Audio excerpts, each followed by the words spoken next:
Dans ces caisses d'action contre la faim, des jerrycans, des réservoirs souples et des unités de potabilisation de l'eau. Au total, 150 mètres cubes de matériel qui se sont envolés pour Haïti aujourd'hui, avec un seul but, fournir de l'eau potable aux rescapés du séisme.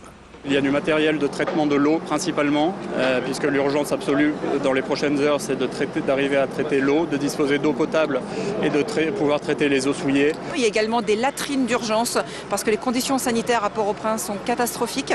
Il est important en fait de gérer dans les camps de fortune des conditions sanitaires de base. Ces conditions sanitaires de base, 4 experts techniques de l'ONG seront chargés de les mettre en place. Le problème, c'est que la plupart des collaborateurs d'Action contre la faim à Haïti restent injoignables aujourd'hui. Les experts ne savent pas vraiment ce qui se passe là-bas. Les informations dont nous disposons sont contradictoires, mais dans l'ensemble assez mauvaises, que ce soit sur la situation sanitaire ou la situation sécuritaire. J'ai été contacté hier et je pars en urgence. Mais déjà, je pense qu'il y a un gros problème de sécurité et qu'une fois que cela sera en partie réglé, on pourra vraiment commencer les grosses opérations. Le chargement affrété aujourd'hui devrait permettre de produire 5 litres d'eau potable par jour pour 16 000 Haïtiens.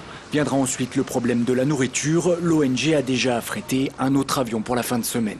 Il y a effectivement un nouveau fret qui doit partir dimanche ou lundi, chargé là de nourriture, notamment des biscuits protéinés. L'avion fourni par Airbus pour l'occasion a décollé de Lyon à 18 h ce soir. Il devrait arriver à Port-au-Prince demain en début de matinée.